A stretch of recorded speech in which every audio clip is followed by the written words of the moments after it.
Jones.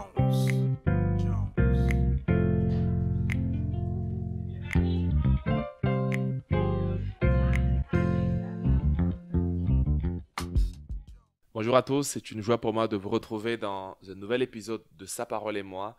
On continue cette série que j'aime particulièrement sur l'appel de Dieu.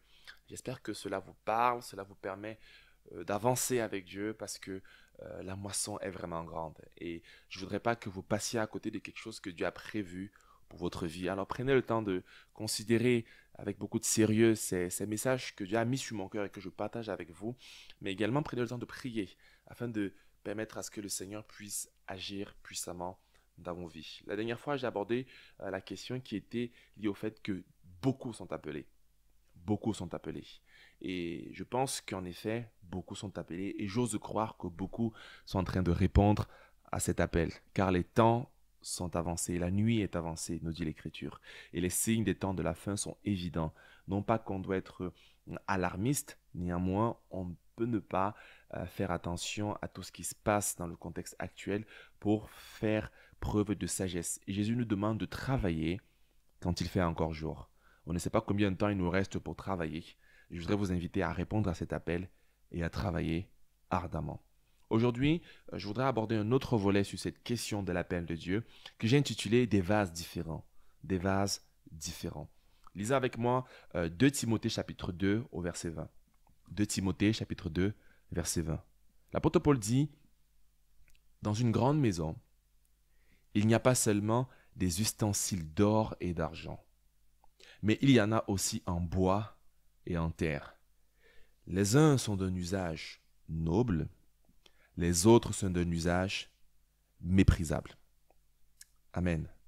L'apôtre Paul ici met en évidence quelque chose qui me semble essentiel à comprendre et à intégrer si nous voulons faire des progrès dans notre service pour Dieu ou bien dans notre appel à œuvrer dans le champ de Dieu.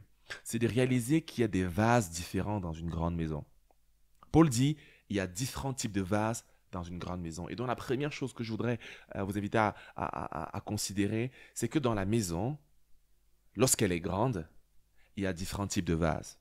Lorsqu'elle est petite, il y a différents types de vases, mais en nombre restreint. Néanmoins, dans une grande maison, il y en a de grands vases. Et le champ de Dieu, on l'a vu au tout début de cette série, il est immense. La moisson, elle est grande. Elle est tellement grande qu'il y a une multiplicité de vases. Et la maison de Dieu, l'église locale, est une église qui est grande et qui est appelée à être grande, pas dans des folies de grandeur, mais parce que la moisson, elle est grande. Et donc, dans cette maison grande, il y a différents types de vases. Et parfois, nous voudrions tous être comme tel vase ou tel autre vase et ne pas réaliser que les vases sont différents. Lorsqu'on étudie l'histoire de l'Église, on voit qu'il y a eu différents types de vases que Dieu a introduits dans son Église, même dans l'Ancien Testament. Il y avait des prophètes qui venaient d'une famille noble, comme Daniel, et des prophètes qui venaient d'une famille pas du tout noble, d'une famille de paysans ou d'artisans, peut-être comme Osée ou d'agriculteurs. Il y avait certains qui venaient de la lignée de sacrificateurs, il y avait des rois qui étaient nobles et grands et d'autres qui ne l'étaient pas. Il y a eu différents types de prophètes, de sacrificateurs qui sont venus et qui ont annoncé l'évangile. Quand on regarde les apôtres, on se rend compte que tous étaient différents. Certains étaient pêcheurs, l'autre était collecteur d'impôts. Il y a une différence dans les différents profils qui sont là. L'apôtre Paul était venu étant comme un érudit et d'autres qui ne l'étaient pas du tout. Et donc on voit que tout au long de l'histoire de l'Église, Dieu introduit différents types de vases, différents types de ministères. Le prophète Élie est différent du prophète Ésaïe, qui est différent du prophète Jérémie, qui est différent du prophète Ézéchiel. Et donc tous ces différents serviteurs de Dieu, tous ces différents prophètes ont une sensibilité, un appel, une vocation, une plateforme différente. Les prophéties d'Ésaïe sont allées au-delà de 700 ans, au-delà des milliers d'années même. Les prophéties de Daniel sont allées jusqu'au temps de la fin, alors que les prophéties de Jérémie, certains étaient dans son temps restreint. Il y a différentes sensibilités et différentes plateformes. Et donc, c'est important d'intégrer ça dans notre appel pour Dieu. Alors, quels sont les différents types de vases qu'il y a? Quels sont les différents types de sensibilités qu'il y a? Sans vouloir les lister les uns après les autres, parce que la liste n'est pas du tout exhaustive, je voudrais néanmoins vous inviter à considérer différentes sensibilités ou bien différentes différences qu'on trouve dans ces différents types de vases, car c'est une grande maison. Premièrement, les appels sont différents, les sensibilités sont différentes et les églises sont différentes. Les appels sont différents.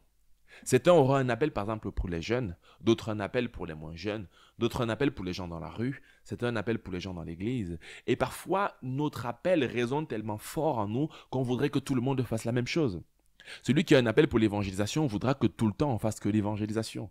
Celui qui a un appel pour la prière nous dira qu'il ne faut que de la prière. Celui qui a un appel pour les enfants nous dira que s'il n'y a pas les enfants à l'école du dimanche, ça ne marche pas. Celui qui a un appel dans les médias voudra que tout soit uniquement centré sur les médias. Et donc chacun est touché uniquement par sa sensibilité.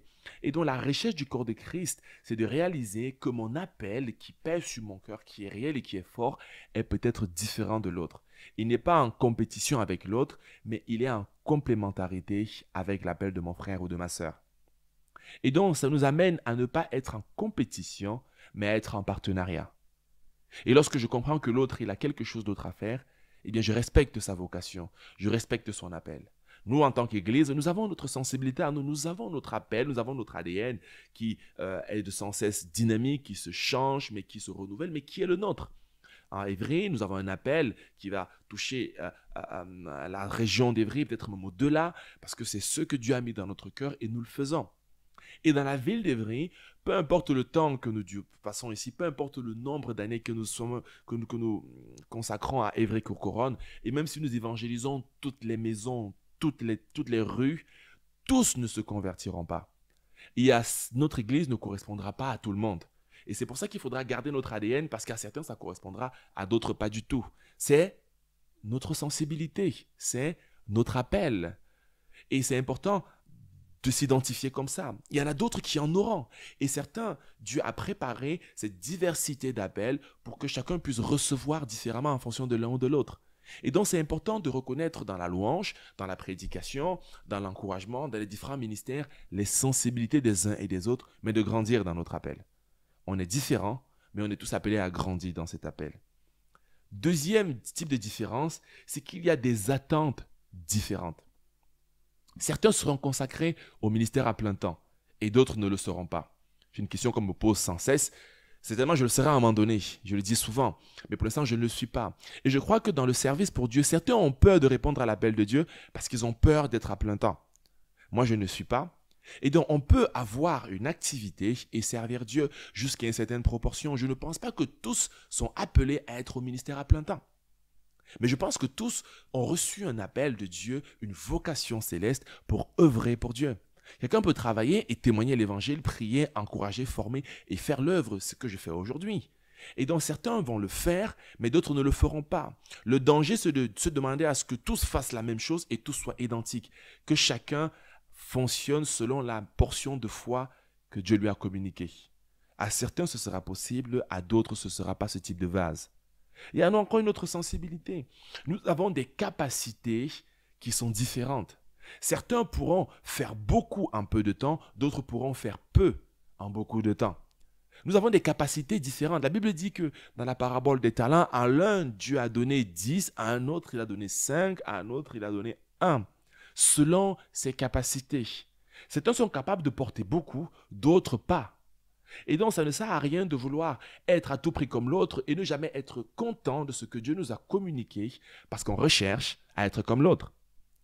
Je crois que Dieu nous a donné une capacité à Évry et je veux croire que Dieu nous permet de travailler dans cette capacité-là. Mais on ne va pas demander ce que Dieu ne nous a pas donné. Peut-être Dieu peut nous permettre de changer cela. Mais le plus important, ce n'est pas de se comparer avec les uns les autres qui peut être nocif parce qu'on finit par perdre notre identité, mais de dire quelles sont mes capacités à moi et de fonctionner en fonction de mon rythme. Tous ne sont pas, comme je l'ai dit, à être à plein temps, tous ne sont pas appelés à être pasteur principal d'une église, tous ne sont pas appelés à être un responsable forcément. Ce n'est pas une évolution de carrière professionnelle, mais c'est un appel qui vient de Dieu. Ce n'est pas une position, mais c'est une vocation. Et la vocation, elle est plus importante parce que Dieu nous jugera non pas sur nos positions, mais sur nos vocations. Est-ce que nous avons été fidèles dans ce qu'il nous a confié? Il y a les diversités de capacités et il y a également les sacrifices qui sont différents. À d'autres, Dieu demandera un sacrifice beaucoup plus important. Jean est venu comme précurseur du Christ, il est venu avec le jeûne, il ne mangeait pas, il ne buvait pas. C'était en quelque sorte, on pourrait voir dans le contexte aujourd'hui comme un extrémiste. Jésus est venu, il mangeait et buvait parce que avec ses disciples. Jean ne faisait pas la même chose. Et donc, aux uns et aux autres n'est pas demandé le même sacrifice. Tous, Dieu ne va pas demander de sacrifier votre enfant comme il a demandé à Abraham. À tous, Dieu ne demandera pas, comme à Isaac, de lutter toute une nuit, comme à Péniel. Tous seront différents, les sacrifices seront différents, mais il y en aura. Il y en aura certainement. Et donc c'est important dans l'appel de Dieu de ne pas avoir peur de ce que nous avons vu les autres faire comme sacrifice, car Dieu ne nous demandera pas au-delà de ce qu'il n'y a pas mis dans notre cœur ou que nous pouvons porter ou supporter. Alors mon invitation pour toi, mon ami, c'est de dire que peu importe le peu de temps, peut-être Dieu te demandera de consacrer une journée au Seigneur pour son œuvre à l'église. Peut-être te demandera de consulter 2 heures dans la journée. Peut-être te demandera de consacrer toute ta vie. Le plus important, ce n'est pas de faire ce que l'autre fait, mais c'est de faire ce que Dieu met dans ton cœur et la portion qu'il met dans ton cœur. Une autre type de sensibilité, c'est que Dieu ne nous donne pas les responsabilités identiques ou bien les plateformes identiques. À Pierre, il y a eu la responsabilité des Juifs, à Paul des non-Juifs. À certains, Dieu va donner une exposition internationale comme l'apôtre Paul ou comme l'apôtre Pierre, avec la capacité de rédiger un livre qui traverse des générations et des générations. Est-ce qu'il était plus fidèle qu'Étienne? Chacun qui est mort très jeune, chacun accomplit l'œuvre dans la portion que Dieu lui a donnée. Et donc à certains, Dieu va donner une plateforme qui va le rendre visible sur les réseaux sociaux, sur Internet et qui sera connu de tout le monde. C'est une plateforme que Dieu donne. À certains, Dieu ne donnera pas cette plateforme. Ce n'est pas pour autant qu'ils n'accomplissent pas l'œuvre de Dieu fidèlement. Et donc il est important de se dire que lui, c'est un vase différent du mien et que dans la maison de Dieu, il y a différents vases. À certains, Dieu donnera une parole, une bouche très forte qui parlera et qui portera très loin. À certains, Dieu donnera un ministère qui aura prophétique qui sera très grand ou très visible, mais également très attaqué. Mais à d'autres, ce sera beaucoup plus discret et simple, mais peut-être aussi attaqué. Et donc, il y a des plateformes et des responsabilités différentes.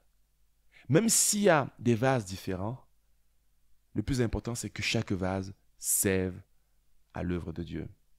Que ce soit un vase d'or, comme il nous l'a dit l'apôtre Paul, un vase d'argent, ou un vase de bois en terre, ou un vase en terre cuite, peu importe.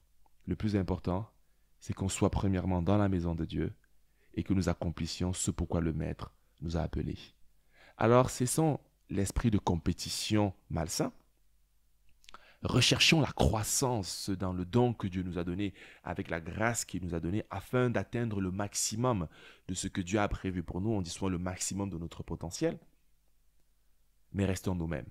Et c'est tout un défi, parce qu'on veut toujours se comparer, parce que beaucoup plus souvent, on s'identifie des gens qui sont autour de nous.